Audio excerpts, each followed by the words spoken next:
Welcome to the Steve Fox and Mike Paxton show, where it's you and the law, where you have the grand opportunity to call in and ask two attorneys some legal questions, and there's no charge.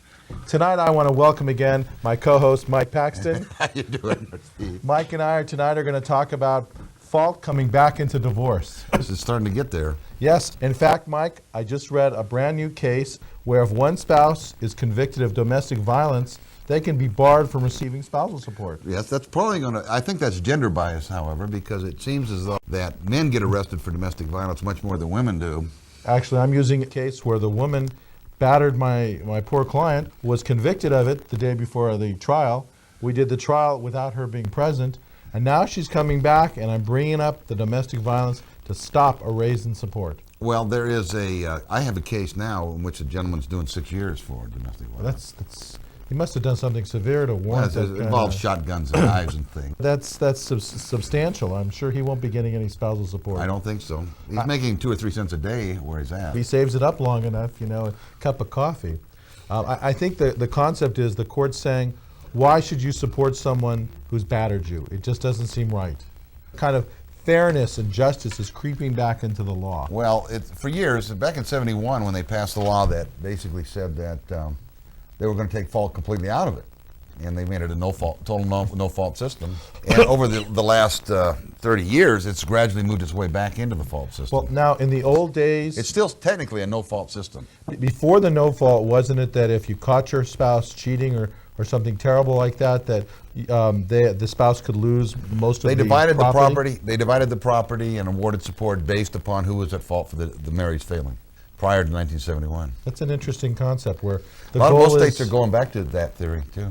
Well, I think the goal is you want marriage to continue and to work, and I think even though you and I do divorces, I think we also do counseling for people to try to stay together. I don't think we're all the time pushing for them to fight. If anything, we know they have to work together for the benefit of the children. Well, one of the situations, I always say this to my clients, is that you divorce someone, right, and you have a 5-year-old child. So you figure that within 13 years, of course, you're not going to have anything to do with that person, right? Wrong, because when that child graduates from college, if he goes to college, or he or she goes to college, you will be at that graduation. When the child gets married, guess who are both going to be there? Child has kids, guess who are both going to be grandparents? So you're going to have to deal with it. It never ends. Never ends. So you have to get along. You have to find a way to get along. You have to build that bridge. Even though the marriage failed, it doesn't mean you're not both parents. Now, I'm going to say something real bluntly. Most people don't do that. You know that. I think it's an evolving process. The marriage failed, unfortunately, and they have their grieving process, almost like a death. And then eventually they realize they still have children. They still have to work together. They both have to go to games together, school activities. Things haven't ended just because the divorce ends. Well, I've had cases. When your secretary and office manager used to work for me, and I still have some cases that. How long have you been gone, Robin? 7 years. I have some cases that they're coming back to me that Robin was the person who originally worked on them because they still have not learned that they got to fight. Now, obviously, you can do it the easy way or you can do it the hard way. The easy way is if the two parties agree on something. The hard way is to hire people like you and I and pay a fortune to fight it out in court. I tell people that rather than have two attorneys fight it out, save that money for the college education for the children. Well, that's up to them. The fees I charge, I assume they don't want me to be nice. Okay? Well, I haven't, usually Well, happens. you know that. Well, Mike and I have since learned after one divorce that it might be better to see what common things the parents have after I had his client arrested in court, and I think he had one of the children put in the mental hospital. No, the mother had it. I think I put the mother in jail. I know I arrested the father at the hearing, and I think... you didn't arrest him, you reported him. A mere technicality. Back to the important point is, what I've seen a lot of times, especially with out-of-town attorneys, they will churn paperwork, they will use up the retainer, and then they will drop the clients, unfortunately. And at that point, I go to the two clients and say, look, you've used up your money, now let's make an agreement that's workable. And my goal is when I'm in court, I'm an advocate for my client. When I'm out of court, I tell them, look, you got to work with this person later on. Let's build a bridge for those children. Well, that's an important thing, but the bottom line, though, is that they don't. Our system is a system of advocacy, which means that I have to advocate my client's position. And if my client's position is that they want to fight over The only thing they agree on, let's put it this way, the only thing they agree on is that they were married and they had 3 children. And I've had cases like that. That's the only thing they agreed on. They were married and they had 3 kids. I've got one where they're counting the knives and the forks and everything else. I had one where the lady takes the guns, loads them, and puts them in a safe. And at the end of the marriage, they decided he can have the guns. But I put in the other attorney has to stand in front when they use the blowtorch to open up that safe.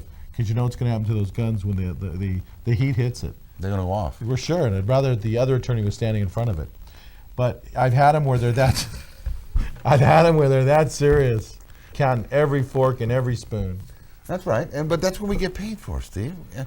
I am not a psychologist. I'm not a marriage counselor, Steve. I am an attorney who advocates my client's position. I consider myself a bartender to listen to their problems and find a workable win-win solution. My idea of a win-win solution is I win. My idea of a win-win is where my client wins, but the other side walks away without a knife and a fork in their hand. Literally, they're getting ready for the next battle in the next year. Look, if somebody wants to fight, I will fight. It's that simple. And I tell them what the consequences are, and it could go on, and we could create a situation where the 2 people will hate each other for years. I'll advise them of that. And if they want to fight, that's what I get paid for, to fight. I tell them you don't hang out your dirty linen because when this is over, you guys are going to have to find a way to talk. Well, we have different philosophies. Steve, I have had cases with you, and you can sit here and sound like Mr. Pacifist, nice guy, and we've fought tooth and nail for years on 2 or 3 cases that I know of. In fact, one of my first cases, I think we're still fighting on. It's still going on.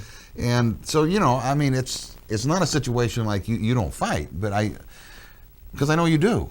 We have one case that's been going on for 3 years. Only 3 years? I tell them in advance, when Mike's on the other side, get prepared for a long, drawn-out fight until we can come up with some compromise that's workable for both sides. I like the compromise that the judge makes a decision that favors my client. Funny, I think the most important thing are the children. I know that sounds really strange. Well, that's not my job. It's not my job to tell my client that they don't have a right to go to court to have me articulate their position for them. That is not my job, Steve. My job is to advocate their position. Now, if somebody comes in with some kind of position that is so bizarre and so ridiculous that there's no way they're going to win, I'll tell them that. But if they've got a position that's reasonable, to the extent that there's a chance we can win, a reasonable chance to win, I'm going to follow that position. Because I don't get paid to make moral judgments about my clients. Not at all.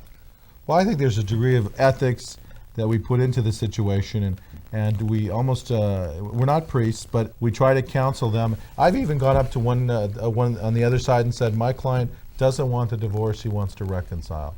And I applaud him for that direction. Unfortunately, she didn't agree and tore up the papers. But I advocate the marriage as opposed to the divorce. Well, Steve, it is better if you can get along to be married. And I've done it many times. Yes, you've been married many times. I commend you for each and every attempt. And they were all lovely women. And again, that's great that you have nothing bad to say, and I commend you for that too. But at least in public. Yeah, well, like I said, we don't, you're going to get smart on me, are you? We don't have to deal with the situation of making moral judgments. We just can't. Because if we start doing that, then we're psychological counselors rather than attorneys and advocates. And I guess the other thing that many people don't realize is divorce, because for the most part it's no fault. Well, I think we should get back to fault, because it's not fair for somebody to live with somebody for 20 years, all right, and then have that. I have a case, and I'm not going to say any names, obviously. I have a case in which the woman has a degenerative nerve disease, which is going to render her in basically a horrible situation within 5 to 10 years. The husband, they were married a number of years. The husband knew about it the last year, and he left her. Just left her high and dry to take care of herself. Now, you know what the code says do you about think that? Do you think that's... No, but the code says if someone's disabled, even if it's a year marriage, you can get support for life. The code does take a look at those things as far as disability. Well, I am going to trial on this because of that. And in all probability, you will win.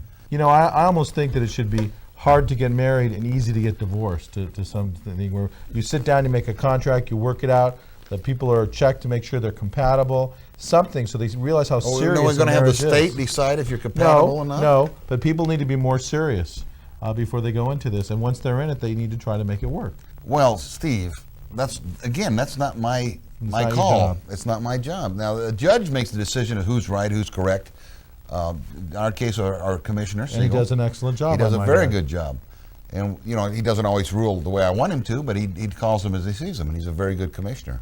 But the situation is that's his job to make those decisions. It's not mine. My job is to advocate my client's position, period. If it's a reasonable position and I have a reasonable chance of success.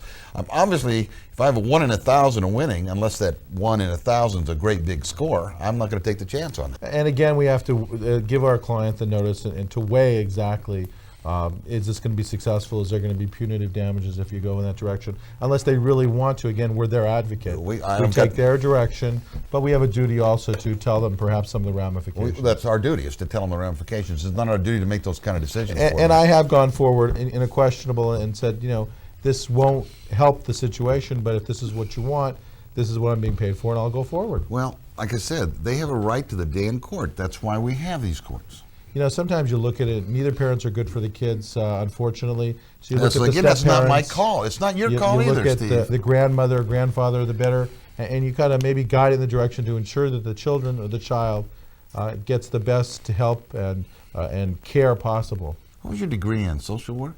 No, I have a degree in political science, Well, but I was a school teacher for about 10 years. I figured that. Being a school teacher is almost like being in a war zone sometimes too. Well, you taught downtown LA. I taught at Pacoima and some of the other areas, and it was a little more difficult. But once again, you want to do what's in the best interest of the child, because one day they're going to be taxpayers. They're going to be put into yours and my Social Security system. They're going to be the leaders of this country. So we have to take a look. We're in and make deep sure. trouble, aren't we? Well, that may be the case. All the more reason we better look after those children. The bottom line, though, Steve, is that's not what we're supposed to do. That's not what our system. If you want to change the system of law to make me a social worker, a marriage counselor, fine, we can do that. But that is not what our system is. Not at all. So do you think fault should be put more in marriage? Where I do. Now, where it is, another area that it has creeped in is if someone lies about their assets, the court's now penalizing. Oh, yes. And I've seen people lose their entire pensions because they forgot to mention it.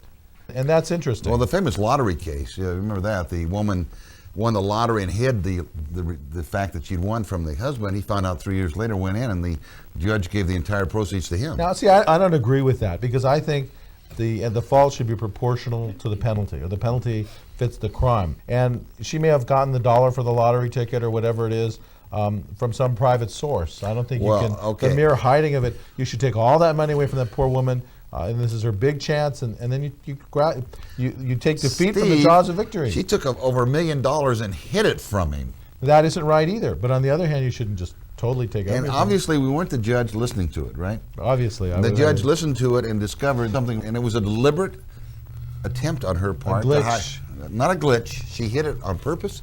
She basically stashed the money where nobody could find it. How do you hide $1 million? I don't know, but she didn't very well. And they found it, and they went back into court, and that was that. She lost the whole thing. And that's going on more and more if you lie about your assets. I had one client that, it wasn't my client, the other side, lied about that they made any money at all. Their declaration said they were broke, they made nothing. I brought in all the witnesses showing their business and how much they made. As a result, the judge decided to determine fault. Normally my client's pension would have been split in half, but it wasn't split in half this time. The first $35,000 or so instead of her half of the pension went instead to my client because she lied about her income. So the court is taking a very dim view on lying. And well, they should. They should, because if you filed for years, it was a situation where if you charged everybody who got on a family law stand, as the stand in a family law court, and told an untruth, 50% of the people that were testifying would have been charged with perjury. And I'm glad they took the fault out, because some people had to lie and say there was incest or there was some terrible thing, infidelity, and that's the only way they could get their divorce. Now that was wrong. Mental cruelty was a big one. You shouldn't make people lie just to get the divorce. No, you shouldn't. On the other hand, you shouldn't reward lying either. No. So I think that it's kind of a scope of what's acceptable. Well, the bottom line, though, is that I think we're proceeding more and more towards a fault system. I think the pendulum's swinging. Many states are going back to it completely. Should it be the fault for the marriage failing, or should it be the fault for lying about your income and the assets? Both. Okay, now if I'm a woman, I'm going to use the example of a woman who spends her years helping a man acquire a business. Works very hard. They accumulate a lot of things. She's now 55 years old and has never worked for anything except him and for him and to help him. He runs off with a 22-year-old. Don't you think should be entitled to more than just half? Well, no, they both put into the business equally. They both should split their half. But he just dumped her and just ran off. I Well, think that's unconscionable. That is unconscionable. That is wrong. But give to Caesar's what is Caesar's, and give to God what is God's. He made a mistake in an ethical, religious manner. He should be punished in that respect. As far as the assets of the company, they both may have worked equally, and they both should be rewarded equally. I don't agree with that. I think that fault should be in it, but it isn't. And what would happen right now is it would be divided 50-50. And that's the current law. I feel that what is going to happen over the next 10 years is that fault is going to be reintroduced into that.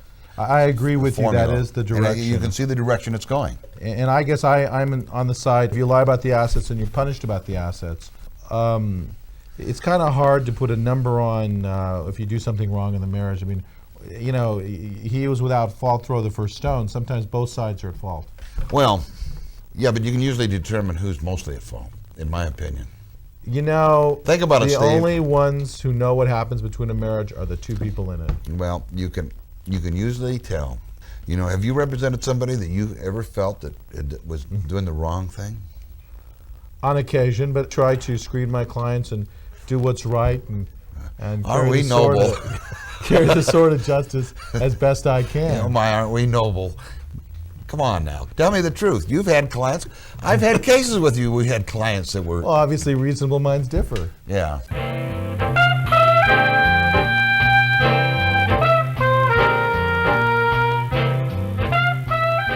Welcome back to the Steve Fox and Mike Paxton Show. We have a few calls.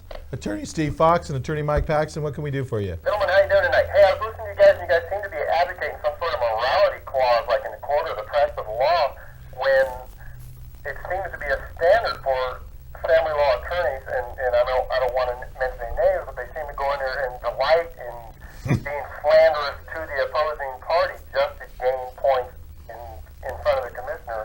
I'd have to disagree with that one. We fight it. Why We did you fight drop it him out. off? He's a regular. We fight it out on a regular basis, but when it's all over, we know we still have to work out a workable marriage settlement agreement or separation agreement the parties can live by. Well, what happens is, one, if they do have slanderous material in there, it's because our clients told us that was what happened.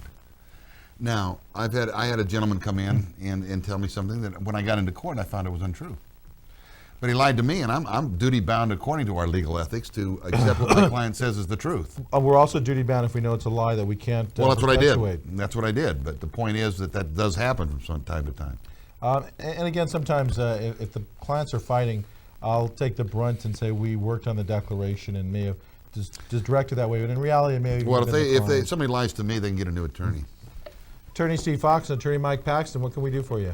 Yes, I have a question regarding getting a change of venue. How does one go about doing that? Well, it depends. I'll hit it first and you hit it, Mike. It depends on the situation. If you both moved out of the state, there isn't any more venue in the state. If both of you still live in the same county or one of you have moved, usually the original county that has the jurisdiction has to approve the change in venue. I've done it twice from LA up to here in Lancaster. I'd have a stipulation, I'd have a motion, and it got granted both times. What you do is you file a motion for change of venue. Now, the reasons can be multiple. For example, the party with the children has moved to Palo Alto, and there's a custody issue going on. The party that lives in Palo Alto files a motion to change the venue from LA County because the witnesses to how the children are doing, et cetera, all live up there. Sure. For convenience of court, Then sure. the two judges confer, and it usually gets moved. Now, the difference would be if you moved out of state. If you move out of state and you're lawfully in that state for 6 months with the children, that state has jurisdiction. However, the original state also has jurisdiction. So it's concurrent jurisdiction in the state that gives the dissolution of marriage and the state you now reside. So then the two judges have to confer and to see which state it should be heard in. And a lot determines if you've moved out of state and you've been there 6 months straight without coming back to California, that other state may have gained under UCCJA full jurisdiction. It all depends on the contact you also have with the home state. So if you want to move it, it depends if you're moving it because one of you have moved out of county, both of you have moved out of the county, if one of you have moved out of the state. It depends on all the different facts involved. That is entirely up to the judge. No, it is not. The fact remains that under the UCCJ, which is basically the Uniform Child Custody Act, Jurisdiction Act, basically if you reside out of the state with the children 6 months lawfully, that state has jurisdiction as well as this. If you got a divorce here, you move to Arizona with the consent of the court or consent of the other party, and you live there for 6 months, Arizona would have jurisdiction, and then California would too. And they might even divide what they have jurisdiction over. One state might have the kids and the other might have the rest of the divorce and the property. But then the two judges typically will confer and determine which place would be the most convenient to hear it for the evidence. In my situation, we both live in the same county, but it was filed in downtown LA, but we both live in Antelope Valley. Well, there's always two proper jurisdictions, either the central court, in this case downtown LA, and where you live. So both of them are actually proper jurisdictions. But in this case, it probably won't get moved unless you both agree to it, stipulate to it, and one of you makes the motion. Yeah, I agree with that. Because typically, the judges downtown say, well, it's still LA County, and you can file either place, so we're going to keep it. Even if it's a hardship for one of the parties? Even though. The way you equalize it is you ask for more attorney fees if possible. I see. I know we aren't telling you what you wanted us to say, but that's a truth. Now, So, however, if you were Mike's client, I'm sure he would advocate your position. Okay. I would, but the point is that I would not even waste your time doing it because I've tried it before downtown, and they just won't. And he's Well, it would be a waste of my money. It'd be a waste of your money, and I won't do that. unless the other party stipulated to it, and then you made the motion, then it would probably just be granted almost like a rubber stamp. But again, remember, there's two proper jurisdictions, either the central court in the county, which in this case is downtown central at 111 North Hill, or up here in Lancaster. So you got two proper jurisdictions. Okay. Thank you very much. You're welcome. All right. And again, speaking of many courts, we sometimes are in downtown LA at 600 Commonwealth due to the DA cases that get involved. Yeah, civil courts west. And which is really sad is the very people who have very little money and get on welfare and end up down there, the ones who cannot afford an attorney, and here they have to pay an attorney to go all the way down there. So to some extent, it doesn't make sense. No, but the problem is this, that the district attorney, when Gil Garcetti, it's run by the state now, it's not part of the district attorney's office. Because they took it away because of Mr. Garcetti's complete botching of it. And of course, Mr. Garcetti's no longer the DA, Alex. So you're free to bash him. I've always bashed him. I never stopped bashing him for 8 years. Now, I want to commend Steve Cooley while we're at it. I had lunch with him and presented a case where I wanted somebody prosecuted, and he was open ears. So he's very accessible to people. Well, Steve, I've known Steve for 10 years. I mean, he was up here running the... the R section up. Fine man. I really... he's an honest, decent man, too. But anyway, the bottom line is that what occurs is that under Garcetti, the minute the attorneys fighting the district attorney's office on this family support situation started winning on one issue or another, they'd go to the assembly and change it. Remember, they passed a new law, so you couldn't do this, and then you couldn't do that. So it's so stacked against the poor person.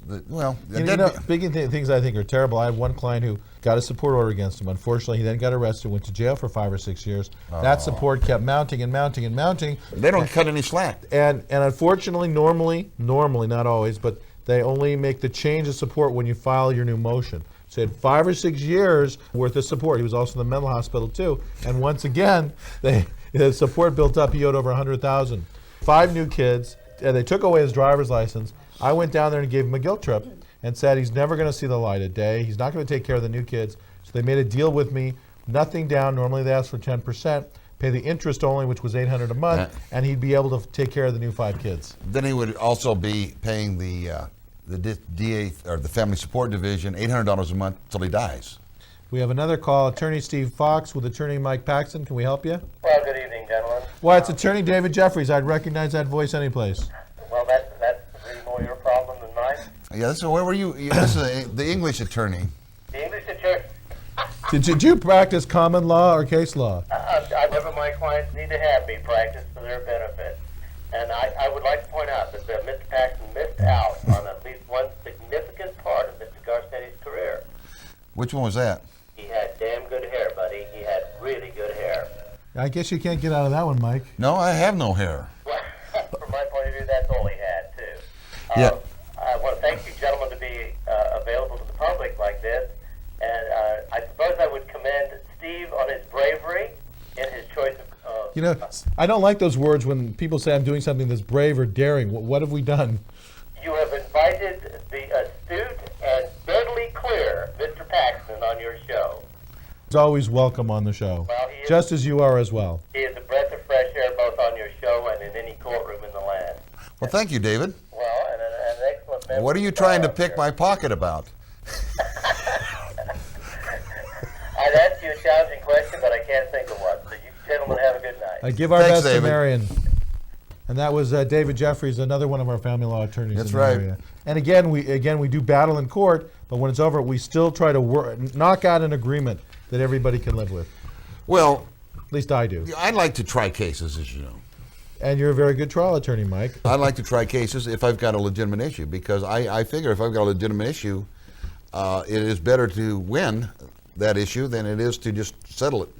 I think you have to weigh the cost of going to trial for the Well, client obviously that's true, but against the compromise. And sometimes it's you may win the battle and you basically lost the war. So you really no, have I don't to- do that. You know that. I think our biggest problem is getting, a lot of the clients say, well, I've been waiting to go to trial for a year now or something. We don't get the trial time is the biggest problem. And it's nobody's fault other than the county needs to give us more judges. Well, they're trying to do that.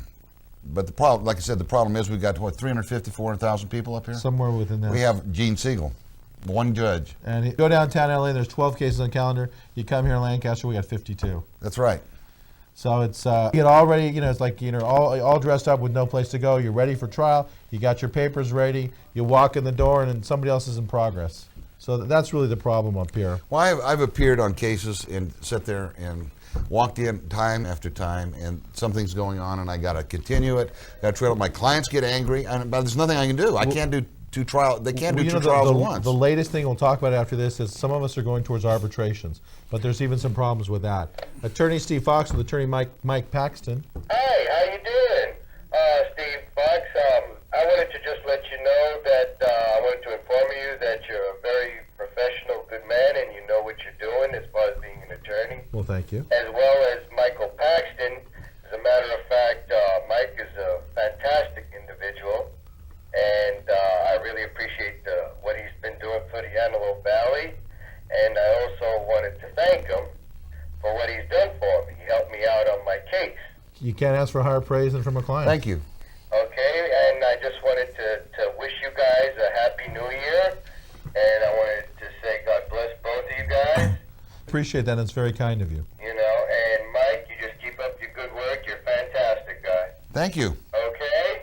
All right, you guys Thanks have again. a good night now, all right? All right. Another satisfied client. I commend you, Mike. That's good. And actually, that's how we stay in business. If we're successful, we help people, then more people come to our office. Well, when you always, the point is like I said though, Steve, if you try to make the judge's decision for the judge, with these people, it's the judge's job to make the decision. If you've got a controversial area, it's not our job. Our job is to make an advocate. Our job is to set as many of the facts that lend themselves to our client's side, present a proper picture to the judge. Hopefully we can get his attention and he'll rule in the direction we put forward, which works a substantial amount of the time. A number of times, because the court's congested, it leaves us to really force ourselves to settle. Well, sometimes we have to settle. Now we're doing this arbitration now where what we'll do is we'll hire one of the family law attorneys And they'll to act act as as a arbitrator. judge. But I noticed the problem is say there's an arbitration where the third attorney has made the decisions and written them out.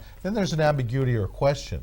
You got to go back to that arbitrator is what I've noticed. Current judge doesn't want to handle it because he doesn't know the facts. He didn't hear the hearing. So it's a little cumbersome still. We haven't worked out all the details. Well, we're going to because we have to. Gene Siegel is going to have a stroke and die if they keep pumping all these cases onto him when he's in trial constantly, day in and day out. Well, I think he's holding up pretty good. Well, he used to have black hair when he started. You Well, remember? I've been around longer than I have. Well, it's all white now, and that's happens in 6 years. I like to think that makes him more distinguished. Makes him more distinguished, but But again, we're trying to solve we have three-way conferences, 4 ways with both attorneys and both clients, and we're forced just because of the cumbersome court calendars to settle it, make the client settle the case between them, and that works a lot of times too. And with that, Attorney Steve Fox with Attorney Mike Paxton, can we help you? Yes, you were talking about arbitrations, and I have a question. My question is, are arbitrations always final? Typically, you mind if I answer, Steve? Go ahead, be my guest. Typically what happens is the only way we'll go to arbitration if we make it binding, which means, yeah, it'll be final, okay?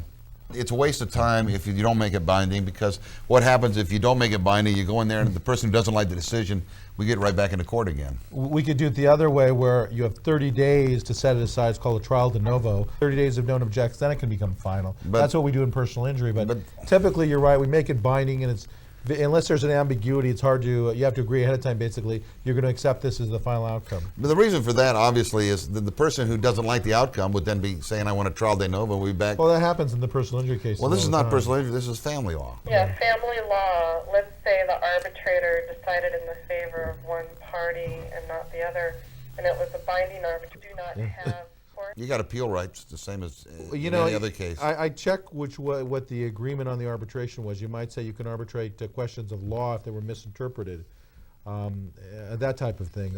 I just did an arbitration, or I inherited one, and thought my client, the arbitrator didn't go through certain areas. So I want a redetermination on those areas that were not properly adjudicated. So you could have motions for reconsideration. Now, obviously, if something wasn't brought up that should have been brought up, you can probably do it. And if the arbitrator misapplied the law, you could probably appeal it. And Well- is there a statute of limitation as to how long you can wait till after the I final think 60 days. decision? Isn't it? Or is does it Well, matter? once the whole concept of, I can give you PI arbitrations because I do them all the time.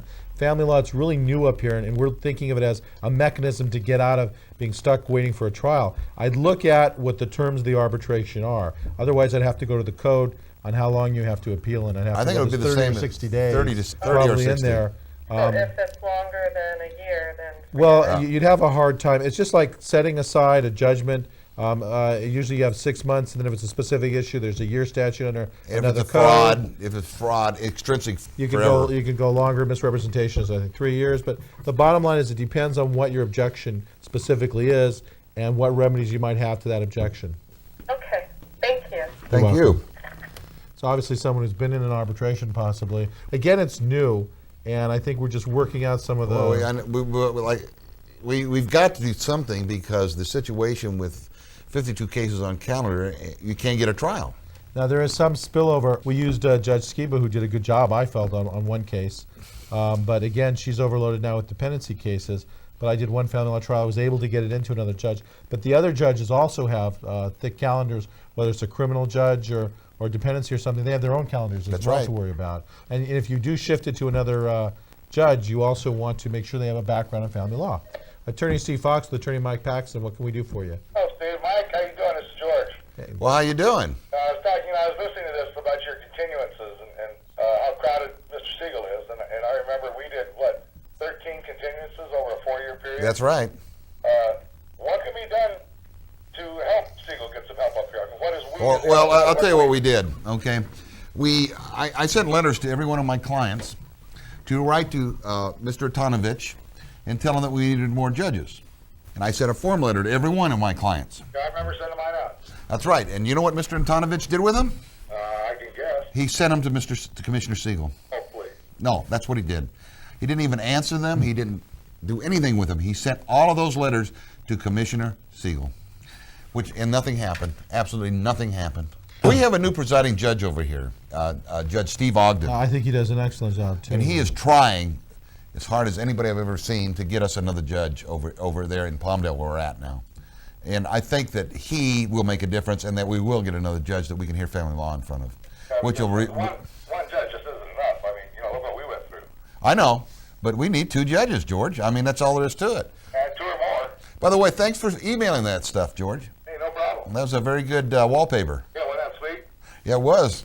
I liked it. Well, I did too. I've got it on my computer now. Hey, you guys are both doing a great job. Well, I thank need to you. say that you have a caseload that are just unbelievable, and like you say, we got an awful lot of people up here, and very few people to take care of us. And I can't say enough for you guys. You Well, just thank do you. the best there is. Thank you, George. You guys take care now. Have a good night. You too. And we're talking about injecting fault back into divorce, as opposed to no-fault marriages. Well, now we have the situation also with domestic partners. with the new laws that came into effect. There are much more rights to domestic partners. What are some of the...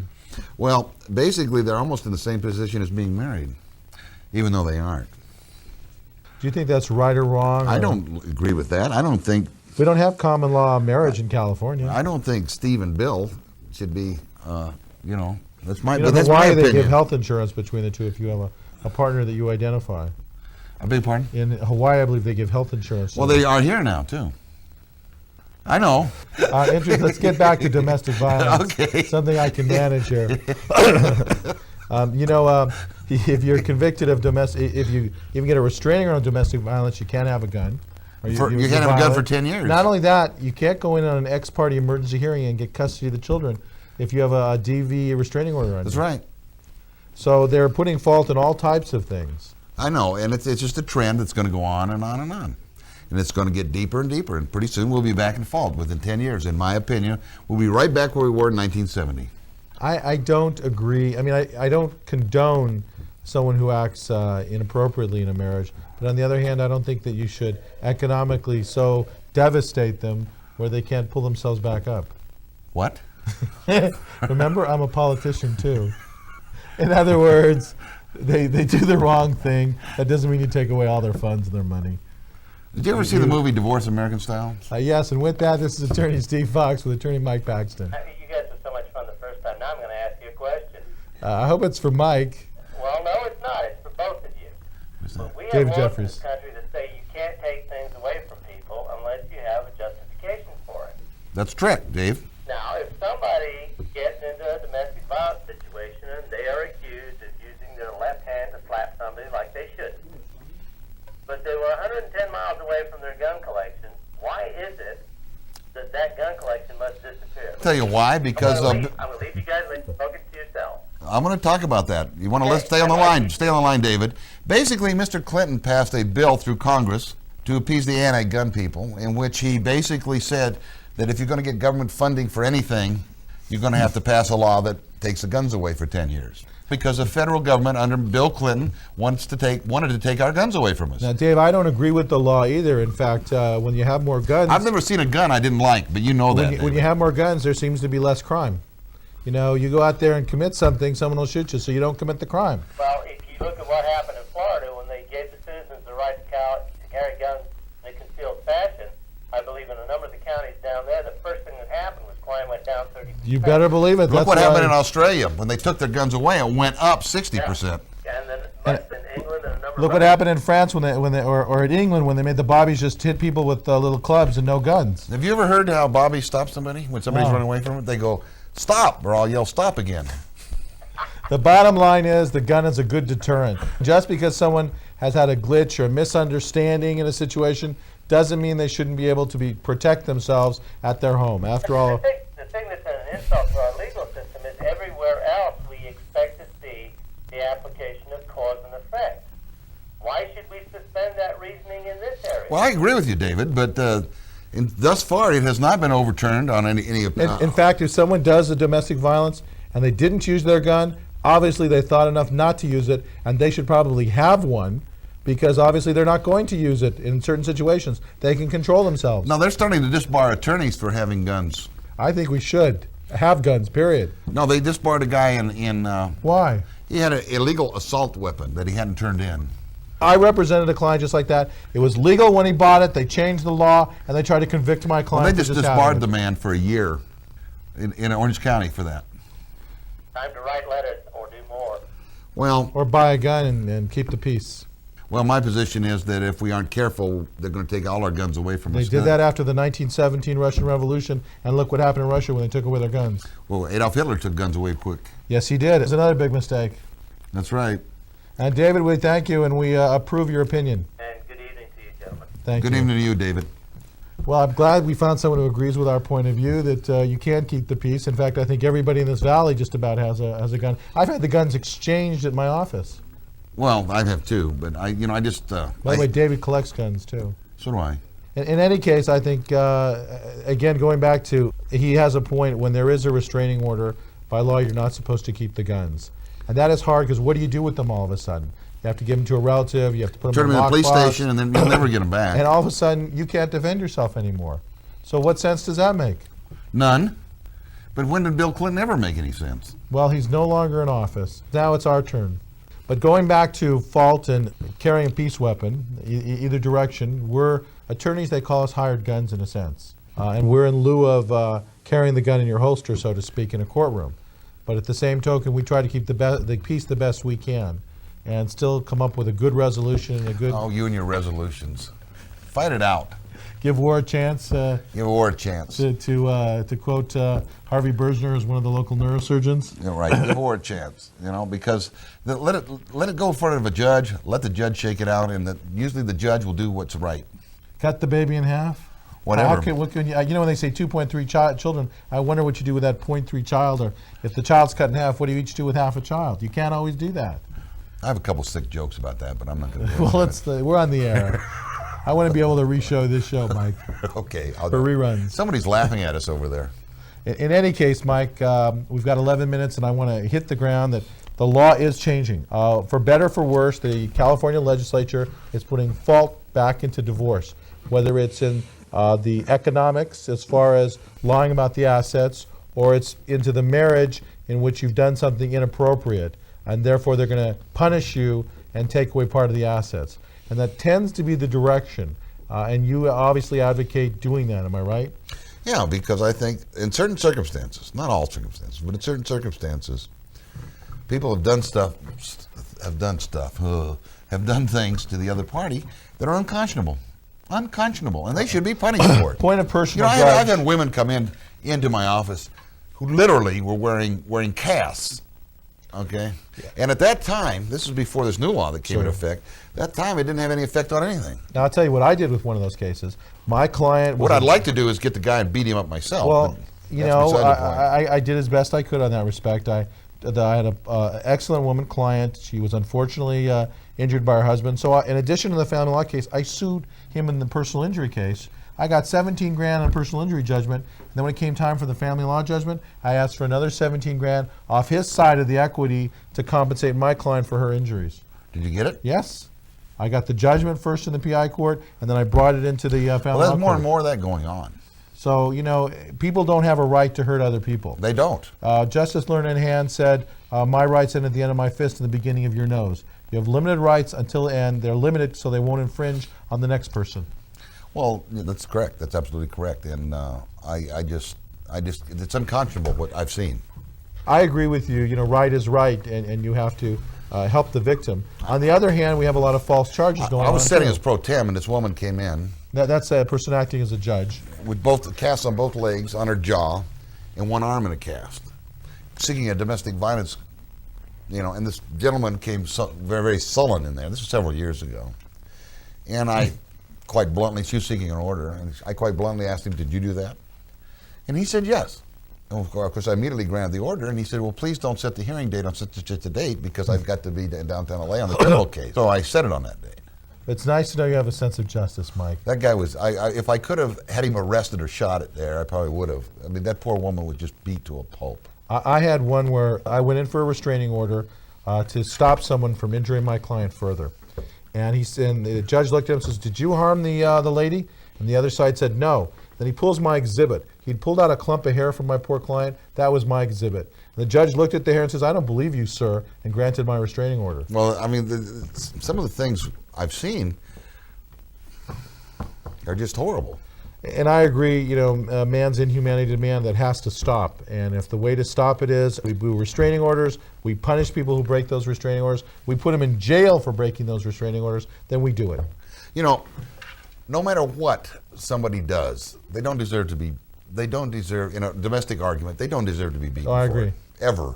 There's no accounting for there's no rudeness physical or violence. There's no accounting for violence. Unless you're defending yourself, and that's about it, or defending your children. That's about it. And the reason we have all these domestic violence laws now is as a result of the fact that before there wasn't any protection for people who were victims of it. Now, the majority of the victims are women. But men That's are not too. always true. There are men males are too. who are also abused. It's not just gender, and many men keep it quiet because it's of kind the of embarrassing to be beat up by a stereotype, girl, right? And you didn't hit the person back because, frankly, you're the guy. But there are a lot of abused men out there too, just as there are abused women. It's not a gender thing. It's something that's wrong. Either way it goes. That's right.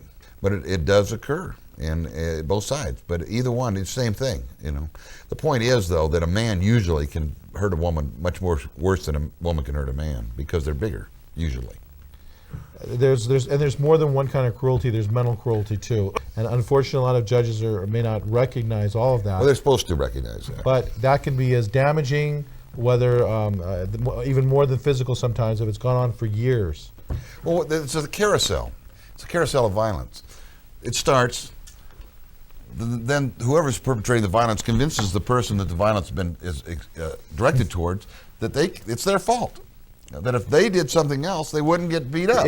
I know it's a justification, but it's not right. The person who got hit, it's not their fault. I know, but they convince them of that, and then you got know. this carousel going of escalating violence until somebody gets badly hurt. They have to learn to, and it's very difficult. When you don't know you're in a bad situation until you're out of it. And then they say, you can't live without me. They convince them they can't live without them. So then they're getting beat up. They feel like they have no self-worth. They can't live without that individual. And how do you break the cycle? They have to get their nerve up. What's even worse is that abuse can go on from generation to generation. What If usually kids does. see it, The kid, they do it. Then they think it's okay for mommy to get hit, and it's not Or daddy okay. to get hit. It's just not okay. There's no excuse, and the violence stops here and now. Bad. It's very bad. And I think that's why we have courts, so we have other ways to resolve those disputes. Well, that's what our legal system is designed to do, is have an orderly way of deciding disputes. And that's always what it does, really. I think we just hope the system isn't perfect, but I can't think of a better system. I can't either. But there may be one, but I don't know of any. So I think we do our best, we put the facts, we put our client's position forward, and we hope for the best. That's right. And sometimes the best happens, sometimes it doesn't. And hopefully we can correct it when we do have a problem. Anyway, as we were talking about, the legislature is leaning in that direction. Well, I think it's something that's needed in a lot of ways. I think the first good step is this domestic violence. Yes, but it has to be monitored. You don't want to go overboard either. I walked in one Christmas and found 3 ladies sitting there in the criminal court. They all had altercations with their husband. It was questionable who was right or wrong, and all of them wanted their husbands back. But the DA wouldn't let their husbands out because it isn't just a crime against the person. It's a crime against society. That's right. And it's not. It doesn't say Mrs. Smith against Mr. Smith. It says the people versus. That's what it said. And with that, Mike, I want to thank you again for being on the show. Mike, give your own office number in case anybody out there would like to give you a call. My office number is 940-5555. And what is that again? 940-5555. And Mike, that's Mike Paxton, and he does an excellent job, I know, because we fought it out in many trials. Mike, I want to thank you for being on our show, yours and mine. Thank you for having me on here. And again, God bless and good night. Good night.